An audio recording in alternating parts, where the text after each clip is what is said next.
Hello दोस्तों, नमस्कार। आपका अपने यूट्यूब चैनल अद्भुत ज्ञान माला पर आने के लिए धन्यवाद। आज की कहानी है भगवान की महिमा अपरंपार। कंधे पर कपड़े का थान लादे और हाट बाजार जाने की तैयारी करते हुए नामदेव जी की पत्नी ने कहा, भगत जी, आज घर में खाने को कुछ भी नहीं है। आटा, नमक, दाल, चावल, गुड़, शक्कर सब खत्म हो गए हैं और राशन का सामान लेते आइएगा। भक्त नामदेव जी ने उत्तर दिया, देखता हूँ जैसी विट्ठल जी की कृपा। अगर कोई अच्छा मूल्य मिला तो निश्चय ही घर में आज धन धान्य आ जाएगा। पत्नी बोली, संत जी, अगर अच्छी कीमत ना भी मिले तब भी इस बुने हुए थान को बेचकर कुछ राशन तो ले आना। घर के बड़े बूढ़े तो भूख बर्दाश्त कर लेंगे, पर बच्चे अभी छोटे हैं, उनके लिए तो कुछ ले ही आना, जैसे मेरे विट्ठल जी इच्छा। ऐसा कहकर भक्त नामदेव जी हाट बाजार को चले गए। ठोक भी अच्छी लगाई है। बाजार में उन्हें किसी ने पुकारा, वाह साईं, कपड़ा तो अच्छा बुना है और तेरा परिवार बसता रहे। ये फकीर ठंड से कांप कांप कर मर जाएगा। दया के घर में आ और रब के नाम पर 2 चादरे का कपड़ा इस फकीर की झोली में डाल दे। भक्त कबीर जी, 2 चादरे में कितना कपड़ा लगेगा फकीर जी? फकीर जी ने जितना कपड़ा मांगा। इत्तेफाक से भक्त नामदेव जी के थान में कुल कपड़ा उतना ही था और भक्त नामदेव जी ने पूरा थान उस फकीर को दान में कर दिया। दान करने के बाद जब भक्त नामदेव जी घर लौटने लगे तो उनके सामने परिजनों के भूखे चेहरे नजर आने लगे। फिर पत्नी की कही बात कि घर में खाने की सब सामग्री खत्म है, दाम कम भी मिले तो भी बच्चों के लिए तो कुछ ले ही आना। अब दाम तो क्या, थान भी दान जा चुका था। भक्त नामदेव जी एकांत में पीपल की छांव में बैठ गए। जैसी मेरे विट्ठल की इच्छा। जब सारी सृष्टि की सार पूर्ति वो खुद करता है तो अब मेरे परिवार की सार भी वो ही करेगा। और फिर भक्त नामदेव जी अपने हरि विट्ठल के भजन में लीन गए। अब भगवान कहाँ रुकने वाले थे। भक्त नामदेव जी के सारे परिवार की जिम्मेदारी अब उनके सुपुर्द जो कर दी थी।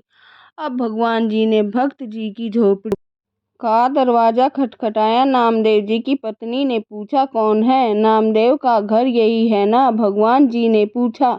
अंदर से आवाज, हाँ जी यही, आपको कुछ चाहिए?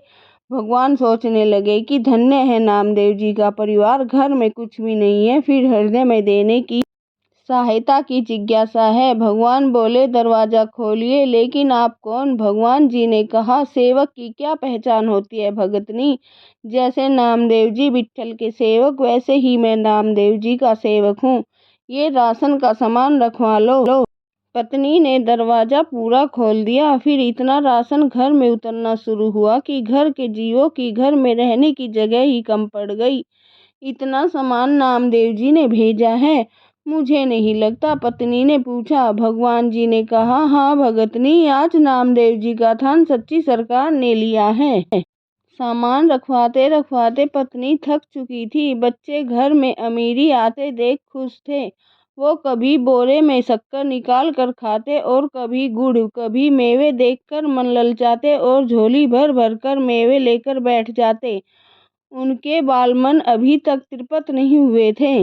भक्त नामदेव जी अभी तक घर नहीं आए थे, पर सामान आना लगातार जारी था। आखिर पत्नी ने हाथ जोड़कर कहा, सेवक जी, अब बाकी का सामान संत जी के आने के बाद ही आप ले आना।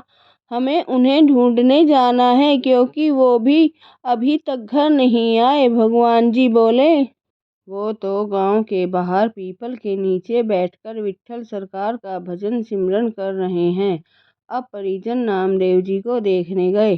सब परिवार वालों को सामने देखकर नामदेव जी सोचने लगे, जरूर ये भूख से बेहाल होकर मुझे ढूंढ रहे हैं।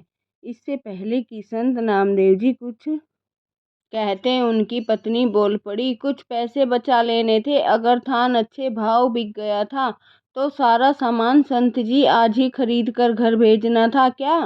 भक्त नामदेव जी कुछ पल के लिए विस्मित हुए। फिर बच्चों के खिलते चेहरे देखकर उन्हें एहसास हो गया कि जरूर मेरे प्रभु ने कोई खेल कर दिया है। पत्नी ने कहा, अच्छी सरकार को आपने थान बेचा और वो तो सामान घर भेजने में से रुकता ही नहीं था।